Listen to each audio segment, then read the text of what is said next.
Hola, hola a todos, buenas, buenas y buenas, mi gente educada. Hoy comenzaremos con una nueva clase acerca de las bases genéticas y moleculares del lenguaje. Muy bien, entonces nosotros vamos a empezar desde esta pequeña estructura de ADN y vamos a ir terminando luego en establecer la capacidad que tiene este ADN para influir en el lenguaje. En primer lugar, la pregunta central que tenemos que hacernos es que ¿cómo es posible que una secuencia de nucleótidos, que son 4 letras químicas, puedan dar origen a cosas tan grandes como la poesía, la argumentación filosófica o la capacidad de decir te amo, no estoy de acuerdo? Bien, este especie de reporte técnico que voy a hacer, vamos a ir desde la genética molecular ya hasta la arquitectura cortical y la plasticidad sináptica. Así que vamos a ir de lo micro a lo macro, ¿ok? Muy bien, comenzamos. Ahora, ¿qué tenemos aquí? Antes de empezar con el tema de los genes, necesitamos saber que hay un principio fundamental que debemos grabarnos, pero casi a fuego, que es que no existe un gen del lenguaje aislado. Si ustedes pueden mirar esta pirámide, observen que hay una jerarquía. En la base tenemos el código, que son los genes y las moléculas. Eso es lo que llamamos código base. Pero un solo gen en sí mismo no hace nada por sí mismo. Si vamos ascendiendo por la pirámide, veremos que esto constituye una especie de hardware biológico o arquitectura biológica donde células especializadas van a formar circuitos que a su vez van a formar estructuras cerebrales. Y ya en la cima, como propiedad emergente de toda esta cascada, aparece la cognición y también el lenguaje. Bien, ahora, ¿por qué es importante entender esto? Porque cuando hablamos de genética del lenguaje, no estamos hablando de un interruptor que se enciende o que se apaga. Estamos hablando de una especie de sincronía donde cada nivel influye en el nivel siguiente. ¿Por qué es necesario aprenderlo? Porque la patología puede surgir en cualquiera de estos niveles, y dar lugar al fenotipo final, que podría ser el trastorno del lenguaje. Esto es siempre el resultado de una cascada de eventos que son emergentes. Sin embargo, para entender la cascada, primero tenemos que hablar el mismo idioma. Vamos a ir al vocabulario genético. Bien, esta distinción que vamos a hacer ahora es muy crítica y algunos la confunden, pero presten atención. Una mutación es una alteración permanente en la secuencia de ADN. Es un evento físico que, si bien es raro, algunas veces, y aparece en menos del 1% de la población. Generalmente se asocia con patologías ya más severas, como por ejemplo, imaginen una patología como la anemia falciforme. Esto, donde un solo cambio de aminoácido causa una enfermedad bastante grave. Pero vámonos a los términos que están acá. Un polimorfismo, como sigue en el puntero, especialmente en el sistema del tipo SNP, que es Single Nucleotide Polymorphism, también es una variación de un solo nucleótido, pero con una diferencia bastante clara, que es que aparece en más de 1% de la población. Acá no es un error, es una diversidad que se puede decir normal. Los grupos sanguíneos, por ejemplo, son polimorfismos. La capacidad de metabolizar un café o de metabolizar el alcohol también depende de los polimorfismos. Ahora, concepto clave. Aquí está la clave para entender los trastornos del lenguaje, porque el lenguaje se ve afectado tanto por mutaciones puntuales raras, con efectos que son drásticos, como también por combinaciones de polimorfismos comunes que tienen efectos comúnmente un poco más sutiles. Ahora, por ejemplo, un niño con trastorno del lenguaje probablemente no tiene una sola mutación devastadora, sino una combinación desafortunada o no muy apropiada, no muy deseada, de variantes comunes que juntas van a alterar el sistema. Esto se llama arquitectura génica compleja o poligénica. Esto ya estableciendo las diferencias entre dos cualidades. Pero hubo un caso bastante nombrado, histórico, donde una mutación cambió todo lo que se sabía, que era la de la familia KE. Vamos a ello. La familia KE.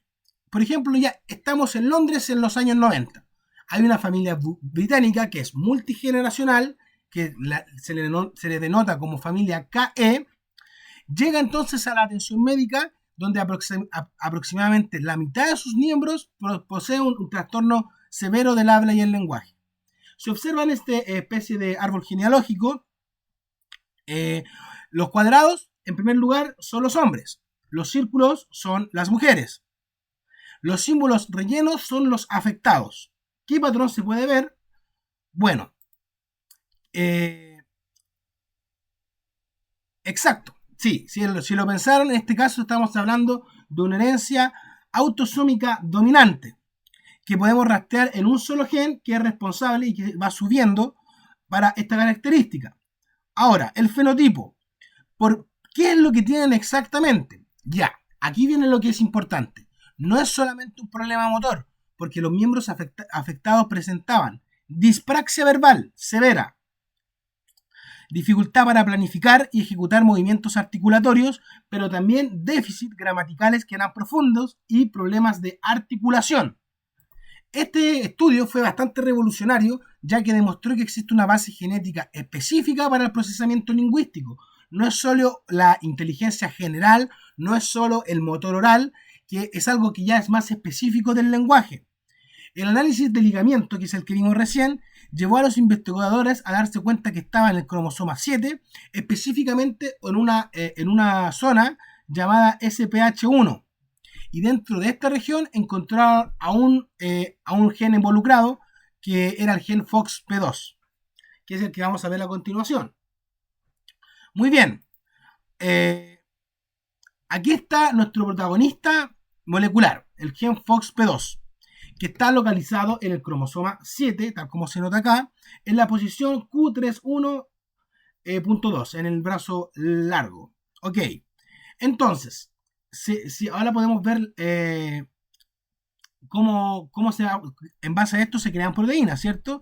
Si observamos los dominios funcionales, que son poly-Q, zinc finger, y muy importantemente la región Forkhead Domain, también llamado FOX, este es el sitio en donde se une al ADN. Bien, en la familia KE, la mutación que fue precisamente de R553H, como aparece acá, es un cambio de una arginina por una histidina en la posición 553. Ahí está. Muy bien, entonces, exactamente en el dominio Forkhead. Vamos a ¿qué significa todo este cuento funcionalmente? Significa que la proteína FOXP2 ya no puede unirse correctamente al ADN, y si no puede unirse, no puede cumplir su función. Y ahora, ¿cuál es la función? Aquí viene ya el adentramiento crucial, ya que FOXP2, el gen FOXP2 no fabrica el lenguaje directamente. El gen FOXP2 es un factor de transcripción, es decir, regula una serie de genes que sí constituyen las estructuras cerebrales que son necesarias para el lenguaje. Entonces, podríamos decirlo de nuevo con una metáfora de una orquesta. El gen FOXP2 sería el director y, bueno, los genes que controla serían los músicos, ¿cierto? Muy bien, aquí lo vamos a profundizar más. Si nos damos cuenta, el gen FOXP2 regula negativamente o positivamente a cientos de genes diana. Y aquí en este caso vamos a ver 3 en específico. Por ejemplo, en este cuadro verde, el gen CNTNAP2, que se llama Connectin Associated Protein Like 2, que es el nombre, y está regulado negativamente por FOXP2. ¿Qué significa? Que esta proteína es importantísima para la interacción neurona-glía y el desarrollo sináptico. Y es independientemente del gen FOXP2, existen variantes como la CNTNAP2 que se han asociado con el trastorno del lenguaje y con TEA. Y este es un punto de convergencia, es solo uno, porque están regulados por FOXP2. Ahora, si nos vamos al gen ATP2C2, veremos que este gen regula una bomba de calcio y manganeso. Este calcio es fundamental para la señalización celular. Entonces, si esta bomba falla, la homeostasis del calcio se va a alterar y con ella toda la maquinaria que tenemos de transmisión sináptica. Finalmente, los genes CMIP y KIAA0319 están implicados en la parte de migración neuronal y ambos están asociados con dislexia y déficit en la memoria de trabajo. Ahora, ¿cómo integramos esto? El rasgo poligénico. Si observamos, hay un patrón. El lenguaje es una función que emerge de una orquesta de genes. Cuando el director FOXP2 es quien falla, toda la sección de instrumentos va a perder esta especie de ritmo biológico. Pero también pueden fallar instrumentos individualmente y dar origen a enfermedades o trastornos del lenguaje. Sin embargo, ¿cómo sabemos qué genes controlan cómo sabemos qué genes controlan el factor de transcripción FOXP2? Acá hay una técnica que se llama ChIP-seq. La vamos a ver ahora. Bien, ChIP-seq significa inmunoprecipitación de cromatina seguida de secuenciación. Esta es la herramienta que nos permite crear el mapa de todos los genes bajo FOXP2. Vamos a ver cómo funciona esto a nivel de procedimiento. Aquí en el paso 1 tenemos el crosslinking y fragmentación, donde se fijan proteínas al ADN, donde están naturalmente unidas. Luego se fragmenta la cromatina. Luego viene el proceso de inmunoprecipitación, donde se utilizan anticuerpos contra FOXP2 para tomar y pescar solamente los fragmentos de ADN donde FOXP2 estaba unido. El paso 3, la secuenciación y análisis.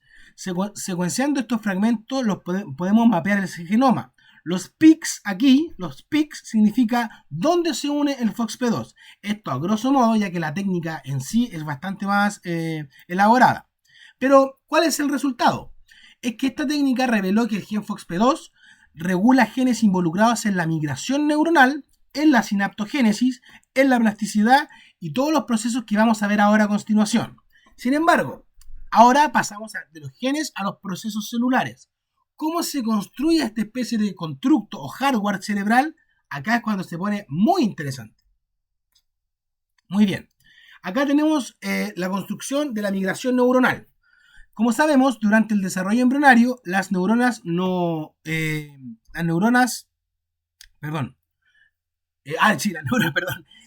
tienen que viajar ahora distancias largas desde la zona ventricular, que es la zona que está acá abajo, donde nacen hasta la posición final, que terminamente siendo la corteza. Pero si vemos la imagen, la zona ventricular, acá no logro verlo, sí, aquí está. La zona ventricular está abajo, la superficie está arriba. Las neuronas deben migrar siguiendo un andamiaje, y este andamiaje se llama glía radial. Son como una especie de rieles de tren que guían a las neuronas hacia sus destinos. Ahora, respecto a los genes diana involucrados, recordamos recién que vimos el gen CNTNAP2 y el gen KIA0319. Para los amigos, los genes involucrados.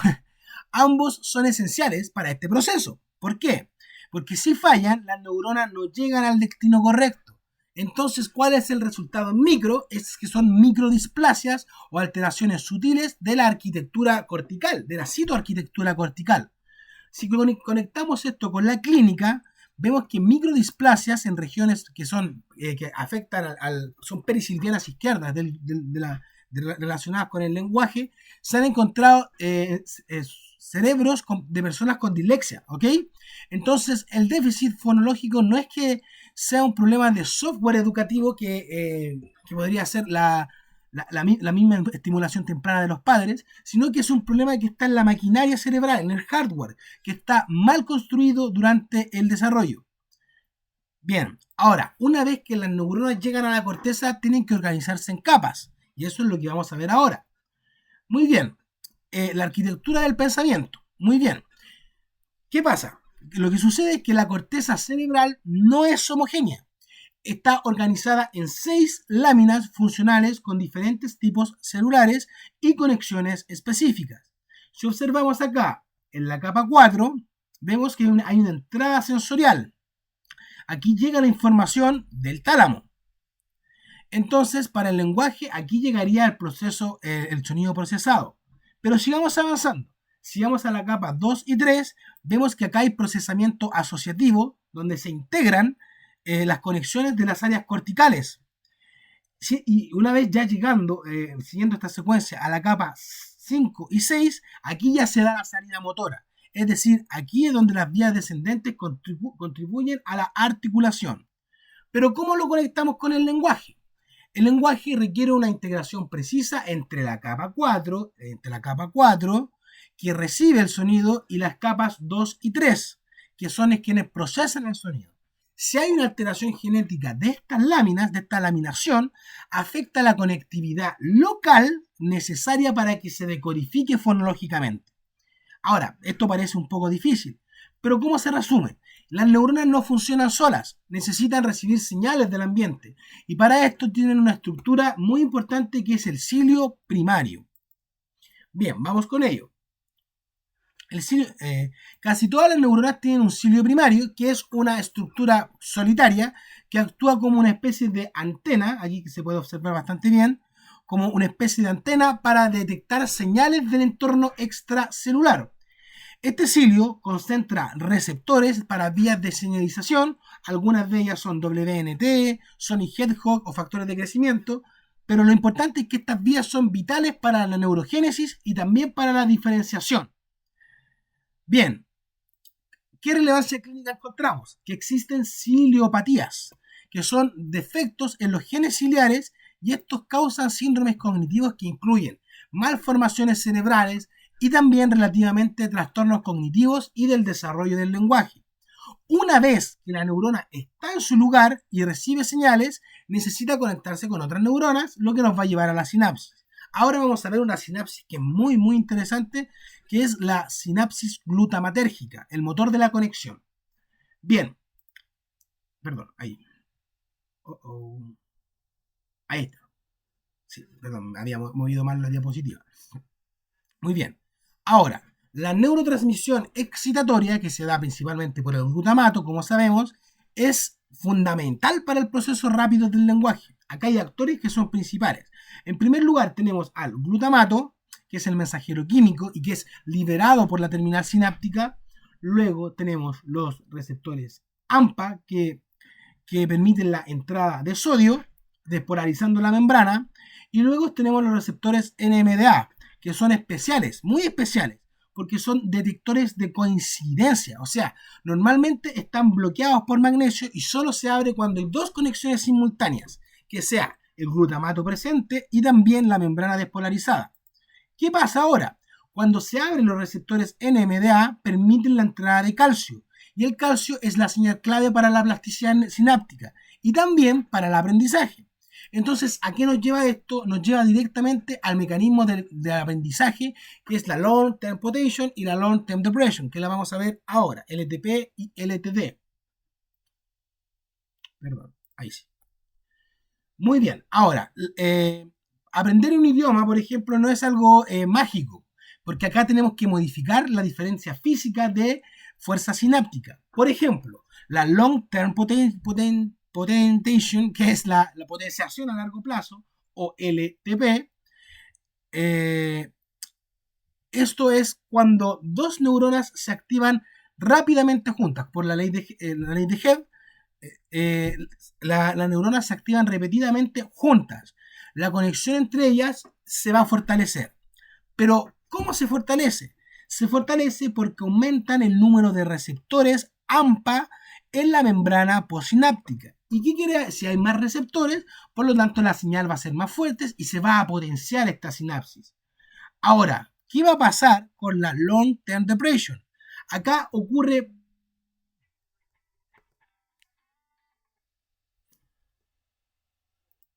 Ay, tuve una pequeña interrupción, perdón.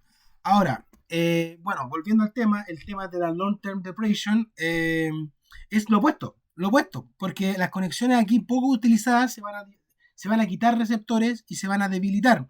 Esto se llama poda sináptica y es muy importante para eliminar el ruido de estímulos y afinar los circuitos lingüísticos.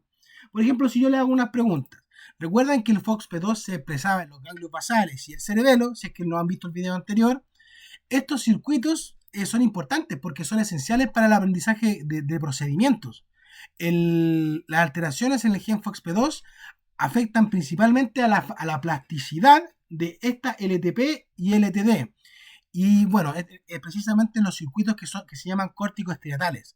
Por esto, los miembros de la familia KE vienen a tener problemas para automatizar secuencias motoras del habla como lo hacemos todos nosotros.